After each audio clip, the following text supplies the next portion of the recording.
Hi friends, welcome to our channel. எல்லாரும் எப்படி இருக்கீங்க? சோ கண்டிப்பா நல்லா இருப்பீங்கன்னு நினைக்கிறேன். இன்னைக்கு வந்துட்டு நம்ம கமெண்ட்க்கு வந்துட்டு ரிப்ளை பண்ணிட்டே இருக்கோம் இல்லீங்களா? சோ அதே மாதிரி இன்னைக்கு ஒரு கமெண்ட்க்கு வந்துட்டு நான் ரிப்ளை பண்ண போறேன். சோ என்ன கமெண்ட் அப்படினு சொல்லிட்டு ஃபர்ஸ்ட் பாத்துறலாம். ஏன்னா எனக்கு தெரிஞ்சு நான் முடிஞ்ச அளவுக்கு உங்களுக்கு வந்துட்டு இந்த மாதிரி சொல்றதுலயே உங்களுக்கு வந்துட்டு தெளிவா நான் சொல்லிடுவேன். சோ அதனால நீங்க வந்துட்டு கவனிச்சு கேட்டுட்டு அதை நீங்க வந்து வொர்க் அவுட் பண்ணி பாருங்க. கண்டிப்பா உங்களுக்கு வந்துட்டு அது ஈஸியா தான் இருக்கும், புரியும். ஒருவேளை உங்களுக்கு நான் சொல்றது சும்மா இப்படி வாயில சொல்றப்ப புரியல அப்படின்னா எனக்கு வந்து சொல்லுங்க. உங்களுக்கு வந்து அதை ஸ்டிச் பண்ணி காட்டுனாதான் தெரியும் அப்படின்னா நான் முடிஞ்ச அளவுக்கு அதை எடுக்கிறேன். பட் உடனே முடியுமான்னு தெரியல. பட் டைம் இருக்கிறப்ப உங்களுக்கு வந்துட்டு நான் எடுத்து அது வீடியோ போடுறேன், சரிங்களா? ஆனா இதுவே நீங்க நல்லா கவனிச்சிங்கன்னா கண்டிப்பா புரியும். இன்னைக்கு என்ன கமெண்ட் அப்படின்னா, சிஸ்டர் பிளவுஸ்ல ஃப்ரண்ட் ஸ்லீவ் கிட்ட துணி கொஞ்சம் தூக்கிட்டு இருக்கு, அதுக்கு என்ன பண்றதுன்னு தெளிவா சொல்லுங்க அப்படின்னு கேட்டிருக்காங்க. ஸோ ஃப்ரண்ட்ல வந்துட்டு தூக்கிட்டு இருக்கு அப்படின்னா இந்த இடத்துல தான் அவங்க வந்து சொல்றாங்கன்னு அர்த்தம். பிளவுஸ்ல வந்துட்டு ஃப்ரண்ட்லன்னா இந்த இடத்துல தான் மெயினா வந்துட்டு தூக்கிட்டு இருக்கும். ஸோ அதுதான் சொல்றாங்களா இல்ல வேற ஏதாவது சொல்றாங்களான்னு தெரியல. ஏன்னா ஃப்ரண்ட்ல ஸ்லீவ் கிட்ட, ஓகே ஸ்லீவ் கிட்டனா இந்த இடம் தான் கண்டிப்பா சொல்லுவாங்க. அப்படி இல்லைன்னா இந்த ஸ்லீவ் கிட்ட இந்த சைடு ஸ்லீவே வந்து இந்த இடத்துல இப்படி தூக்கிட்டு இருக்கும் இல்லைங்களா? ஸோ இந்த ரெண்டு விஷயத்தை தான் அவங்க வந்துட்டு கண்டிப்பா கேட்கறாங்கன்னு நினைக்கிறேன். நான் ரெண்டுக்குமே வந்துட்டு எக்ஸ்பிளைன் பண்ணிடுறேன். ஸோ நீங்க பார்த்துட்டு இருந்தீங்கன்னா உங்களுக்கு எது தேவையோ அது வந்துட்டு நீங்க எடுத்துக்கோங்க. ஸோ ஃபர்ஸ்ட் வந்துட்டு நான் ஸ்லீவ் பக்கம் இருக்கிற லூஸை வந்துட்டு நான் சொல்லிடுறேன். இப்போ நார்மலாக நீங்கள் வந்துட்டு ப்ளவுஸ் தைக்கிறப்போ இப்போ சின்ன ஸ்லீவ் தான் தைக்கிறாங்க அப்படின்னாலும் சிலருக்கெல்லாம் ரொம்ப ரேராக சிலருக்கு பார்த்தீங்க அப்படின்னா இந்த இடத்துல வந்து இங்கே கரெக்டாக இருக்கும். தளவு கை சின்ன கை வந்து அது கரெக்டாக இருக்கும். பட் இந்த இடத்துல ஆம்பூலை தாண்டி வர கீழே இடத்துல வந்துட்டு உங்களுக்கு கண்டிப்பாக வந்துட்டு டைட்டாக தான் இருக்கும்.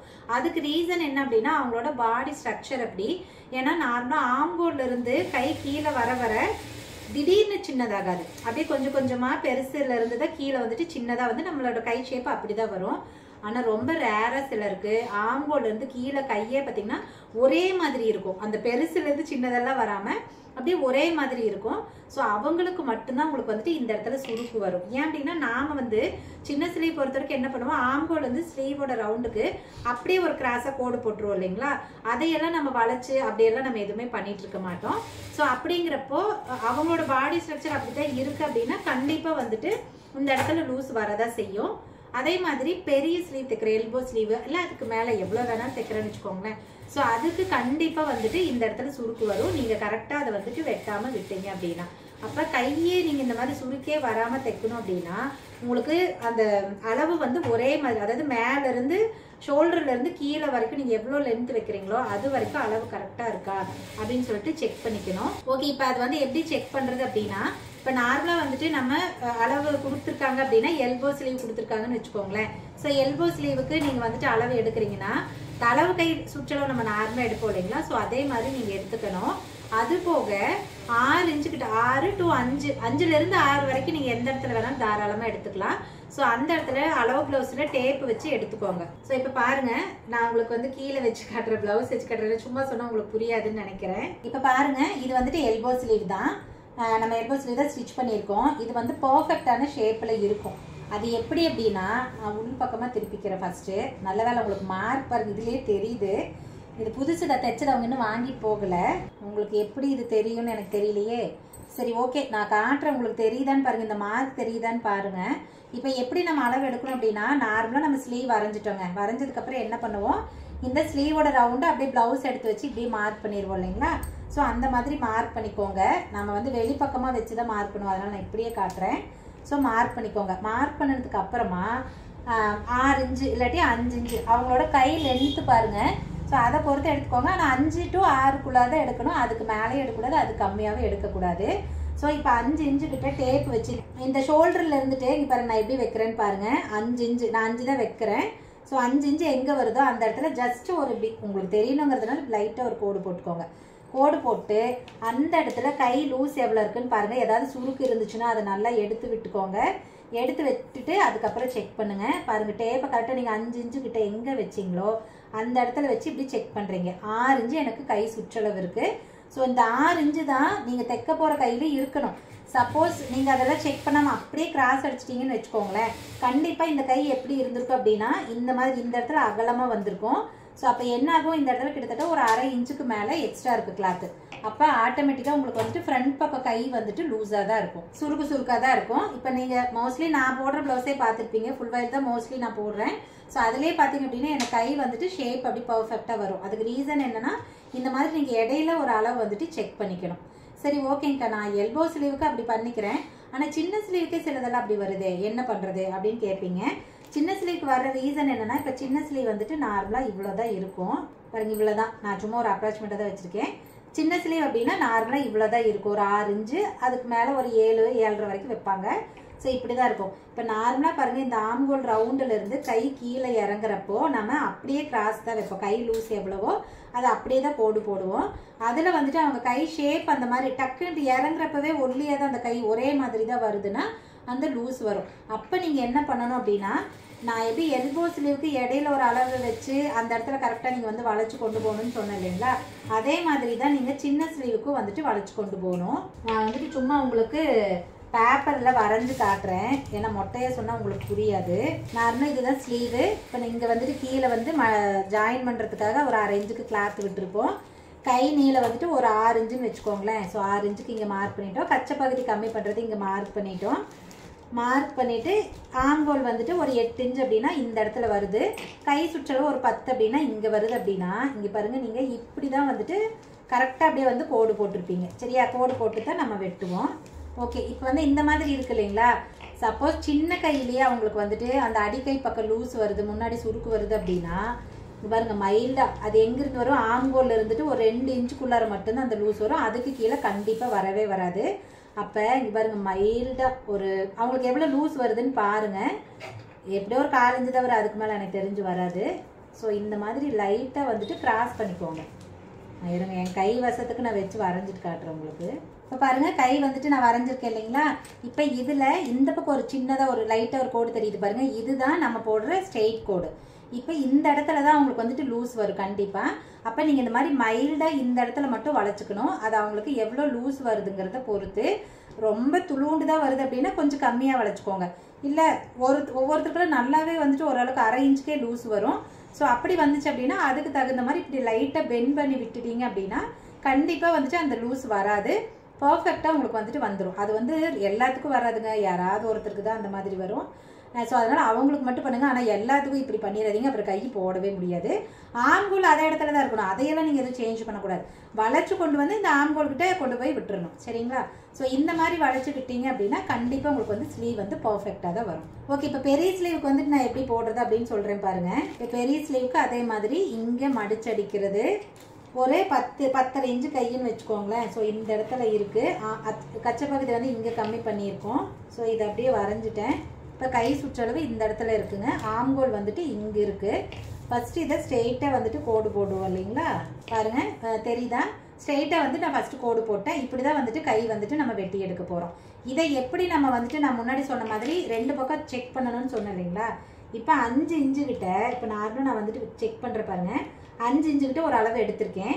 ஆனால் நீங்கள் இதில் செக் பண்ணுறப்ப 5.5 தான் செக் பண்ணுங்க. ஏன்னா இங்கே தைக்கிறதுக்கு 1/2 இன்ச்சு போயிடும் இல்லை, அதனால் 1/2 இன்ச்சு சேர்த்து வச்சு தான் நீங்கள் வந்துட்டு செக் பண்ணணும். 5.5 கிட்ட எனக்கு எவ்வளோ சுற்றளவு இருக்கணுமோ அதை வந்துட்டு இங்கே நான் வந்துட்டு மார்க் பண்ணிக்கிறேன். எனக்கு வந்துட்டு இவ்வளோ தூரத்துக்கு இங்கே இருக்குது. இப்போ இவ்வளோ தூரத்துக்கு தான் எனக்கு கை இருக்குது. கிட்டத்தட்ட 1/2 இன்ச்சுக்கு ஒரு பக்கத்துக்கு எனக்கு 1/2 இன்ச்சுக்கு இங்கே வந்துட்டு துணி அதிகமாக இருக்குது. அப்போ என்னாகும், ஆட்டோமேட்டிக்காக அது லூஸ் ஆகும். அப்போ கை போடுறப்ப ஃப்ரண்ட்டில் உங்களுக்கு அசிங்கமாக தான் இருக்கும். சரிங்களா. அதையும் அதே மாதிரி லைட்டாக அப்படியே வந்து கிராஸ் பண்ணி பார்க்குறதுக்கு சிலதெல்லாம் ரொம்ப அப்படியே உள்ளே வந்த மாதிரி இருக்குது தெரியுமா. காமெடியாக இருக்காது பார்த்தாலையும், இப்படியெல்லாமா கை வரும் அப்படின்னு சொல்லிட்டு. அது வந்து அவங்க ஷேப்பு தான், அதுக்கு நாம் ஒன்றும் பண்ண முடியாது இல்லை. பாருங்கள், இந்த மாதிரி வளைச்சிக்கணும். இப்போ தெரியுதா, கீழே வந்து அதே அளவு தான், அப்படியே கொஞ்சம் கொஞ்சமாக மேலே வர அகலமாக கொண்டு வந்து இந்த இடத்துல நம்ம மார்க் பண்ணியிருக்கிற இடத்துல அதே அளவில் கொண்டு வந்து விட்டுருங்க. அப்புறமா மறுபடியும் அதை அப்படியே கம்மி பண்ணிட்டு போய் ஆம்கோல் ரவுண்டில் விட்டுருங்க. ஸோ இந்த மாதிரி நீங்கள் வெட்டிட்டு தான் நீங்கள் வந்து கண்டிப்பாக தைக்கணும். அப்படி இது மார்க் பண்ணுறப்ப தான் நம்ம ஊசி மார்க் போட்டுக்கணும். ஏன்னா இது எவ்வளோ தூரம் வளைச்சிருக்கோன்னு நமக்கு தெரியாது இல்லை. அடுத்த ஸ்லீவுக்கு மேலே மட்டும் தான் மார்க் விழுகும், அடியில் எப்படி விழுகும். ஸோ இந்த மாதிரி எங்கேயாவது இப்படி எக்ஸ்ட்ரா நீங்கள் வளைச்சி விடுறீங்க, ஏதாவது பண்ணுறீங்கன்னா ஊசி போட்டுக்கோங்க. ஊசி மார்க் போட்டிங்க அப்படின்னா அடிப்பக்க துணி வரைக்கும் உங்களுக்கு போயிடும். ஸோ உங்களுக்கு ஈஸியாக தெரியும். ஸோ இந்த மாதிரி தான் நீங்கள் வந்துட்டு ஸ்லீவை பர்ஃபெக்டாக மார்க் பண்ணணும். ஸோ நீங்கள் ஃப்ரண்ட்டில் லூஸ் வருது ஸ்லீவ் கிட்ட அப்படிங்கிறதுக்கு இதுவாக இருந்துச்சு அப்படின்னா இந்த மெத்தடை நீங்கள் வந்துட்டு ஃபாலோ பண்ணுங்கள். சரி ஓகே, எனக்கு அது வந்து ஓகேங்க, அதெல்லாம் கூட எனக்கு பிரச்சனை இல்லை. ஆனால் ஸ்லீவுக்கிட்ட லூஸ் வருது அப்படின்னா இந்த பாடி கிட்ட, அதாவது ஃப்ரண்ட் பாடி இருக்குது பாருங்கள், இங்கே இந்த ஸ்லீவ் ரவுண்டு வருது பார்த்தீங்களா? ஸோ இந்த இடத்துல சிலருக்கெல்லாம் இப்படி வந்து ரொம்ப துணி வந்து தூக்கிட்டு இருக்கும். அதுக்கு ஃபர்ஸ்ட் ரீசன் என்ன அப்படின்னா, உங்களுக்கு பாடி ஃப்ரண்ட் பாடி மட்டும் மேபி லூஸ் இருக்கலாம். இப்போ நம்ம அளவு எடுக்கிறப்ப பேக் போர்ஷனில் மட்டும்தான் டேப் வச்சு அளவெடுப்போம், மார்க் பண்ணி கட் பண்ணுவோம். ஃப்ரண்ட் போர்ஷன் பொறுத்த வரைக்கும் தைக்கிறப்ப தான் வந்துட்டு நாங்கள் இப்படி செக் பண்ணுவோம். அதாவது இது கொக்கி பார்ட் அப்படின்னா இந்த கொக்கி பார்ட்லேருந்து ஆம்கோல் ரவுண்டுக்கு எவ்வளோ இருக்குன்னு இப்படி எடுத்து வச்சு எவ்வளோ லென்த் இருக்கோ அதை வச்சு மார்க் பண்ணி ஸ்டிச் பண்ணுவாங்க.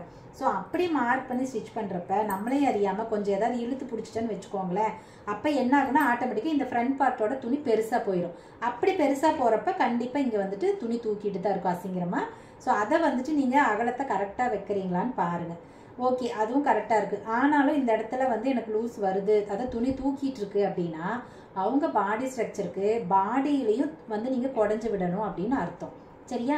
நம்ம யாருக்குமே வந்துட்டு பாடியில் ஆம்கோல் வந்து குடைய மாட்டோம். நீங்கள் நல்லா பார்த்துருக்கீங்கன்னா தெரியும், ஸ்லீவில் மட்டும்தான் ஆம்கோல் குடைவோம். ரொம்ப ரேராக யாராவதுக்கு தான் நாங்கள் அந்த மாதிரி பண்ணுவோம், அது அவங்களுக்கு தேவைப்பட்டால் மட்டும்தான். பட் எல்லாத்துக்கும் அப்படி பண்ண மாட்டோம். சப்போஸ் நீங்கள் தைக்கிற அந்த கஸ்டமருக்கு இந்த இடத்துல துணி வந்து ஃப்ரண்ட்டில் சுருக்கு வருது அப்படின்னா நீங்கள் ஆட்டோமேட்டிக்காக பாடியில் ஆம்கோல் வந்துட்டு கொஞ்சம் குடஞ்சி விடுங்க. ஸோ அப்போ என்னாகும், இந்த துணி அந்த தூக்கிட்டு இருக்கிற துணி குடஞ்சி விட்டுறோமா, அப்போ இழுத்து வச்சு தைக்கிறப்ப உங்களுக்கு வந்துட்டு கரெக்டாக போயிடும். ஸோ அப்போ தூக்கிறதுக்கான வாய்ப்பு இல்லை. இந்த ரெண்டு தான், வேற இதை தவிர இந்த இடத்துல லூஸ் வரதுக்கு வேற ஒன்றுமே இல்லை. அதையும் தாண்டி சிலது வந்து தூக்கிறதுக்கு அதையும் தாண்டி தூக்குது அப்படின்னா அது துணி சம்டைம் அப்படி இருக்கும். சில மெட்டீரியலுக்கெல்லாம் வந்துட்டு அப்படியே பூசின மாதிரிலாம் கண்டிப்பாக வராது, மைல்டாக சுருக்கா தூக்குன மாதிரி இருக்க தான் செய்யும். அது துணியோட தன்மை தான், அதை நம்ம ஒன்றுமே பண்ண முடியாது. அதை நீங்கள் கஸ்டமர்கிட்ட எக்ஸ்பிளைன் பண்ணிவிடுங்க. ஏன்னா நம்ம வந்து பாடி எப்படி சொல்கிறது, ஒரு அப்படியே பிளாஸ்டிக்கில் செஞ்ச இதெல்லாம் இல்லை, மரக்கட்டை கிடையாது. நம்ம பாடி சதை, அப்போ சதை நமக்கு எப்படி இருக்கோ அதுக்கு தகுந்த மாதிரி தான் அந்த ஃபிட்டிங்கும் இருக்கும். அப்படிங்கிறப்ப ஒருவேளை நமக்கு அந்த இடத்துல சதை எப்படி இருக்கோ அதை பொறுத்து அந்த துணி வந்துட்டு லேசாக தூக்க தான் செய்யும், சுருக்கு லேசாக தெரியதான் செய்யும். அதுக்கெல்லாம் நம்ம வந்து ஒன்றும் பண்ண முடியாதுங்க. அப்படியே 100% வந்துட்டு அப்படியே வந்து எங்கேயுமே சுருக்காத எங்கேயுமே தூக்காமலாம் அப்படி தைக்க முடியாது. மூத்தில் ஒருத்தருக்கு அப்படி வந்து அமைஞ்சிடும். அதுவே நாம் எல்லாத்துக்கும் ஒரே மாதிரி தான் தைக்கிறோம், தனித்தனியாகவே தைக்க போகிறோம். அது அவங்க பாடி ஷேப்புக்கு தான் அந்த மாதிரி இருக்கும். ஆனால் நம்ம தைக்கிறத நம்ம கரெக்டாக தைச்சி கொடுக்கணும் இல்லைங்களா? ஸோ அதுக்கு தான் இந்த இது. ஃப்ரண்ட் பார்ட்டோட அகலை கரெக்டாக வச்சுருங்க. அப்புறம் வந்து அந்த மாதிரி தூக்குறவங்களுக்கு மட்டும் ஆம்கோல் பாடியில் கொஞ்சம் குடஞ்சி விடுங்க. அப்படி குடஞ்சி வச்சுட்டு தைக்கிறப்ப இந்த இடத்துல உங்களுக்கு சுருக்கு வராது.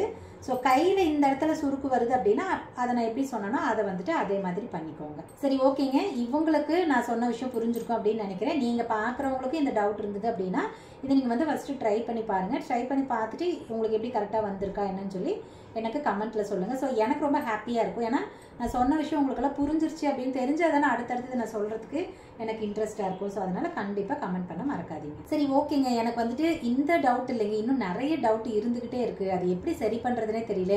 ஒரு இதை சரி பண்ணுனா இன்னொன்றுக்கு டவுட் வருது. அப்படி மாற்றி மாற்றி எனக்கு வந்து குழப்பமாகவே இருக்குங்க. என்னால் ஃபிட்டிங்காக தைக்கவே முடியல, ஆனால் எனக்கு ஆசையாக இருக்குது தைக்கிறதுக்கு அப்படின்னு நினச்சிங்க அப்படின்னா கண்டிப்பாக நம்மளோட ஆன்லைன் கிளாஸில் வந்துட்டு நீங்கள் ஜாயின் பண்ணிக்கோங்க. நம்மளோட கிளாஸில் ரொம்ப எப்படி சொல்கிறது, அவ்வளோ தெளிவாக இருக்கும். உங்களுக்கு தெரியும், நான் வீடியோலேயே இவ்வளோ தெளிவாக சொல்கிறேன் அப்படின்னா அப்போ கிளாஸில் நான் எவ்வளோ சொல்லியிருப்பேன்னு நீங்கள் யோசிச்சு பாருங்கள். ஸோ அதனால் கண்டிப்பாக கிளாஸில் நீங்கள் டவுட்டே கேட்க வேண்டாம். இங்கே கேட்குற அத்தனை டவுட்டுக்கு அதில் வந்துட்டு எக்ஸ்பிளைன் நானாகவே பண்ணியிருந்திருப்பேன். ஸோ அந்த மாதிரி உங்களுக்கு கிளாஸ் வேணும் அப்படின்னா தாராளமாக ஜாயின் பண்ணிக்கலாங்க. ஸோ கிளாஸ் ஜாயின் பண்ணணும்னு நினச்சிங்க அப்படின்னா வாட்ஸ்அப்பில் கான்டாக்ட் பண்ணுங்கள். ஓகே, இதே மாதிரி இன்னும் நிறைய நல்ல நல்ல விஷயங்கள் உங்களுக்கு தெரியணும். இந்த மாதிரி டிப்ஸாக இருக்கட்டும், கட்டிங்காக இருக்கட்டும், ஸ்டிச்சிங்கு, இந்த மாதிரி எல்லாமே உங்களுக்கு தெரிஞ்சுக்கணும் அப்படின்னா ஃபஸ்ட்டு நம்ம சேனலை வந்துட்டு சப்ஸ்கிரைப் பண்ணிக்கோங்க. பக்கத்துலேயே பாருங்கள் ஒரு பெல் ஐக்கன் இருக்கும், அதையும் தட்டி விட்டுருங்க.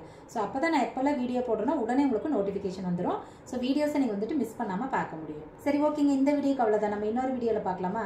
பாய்.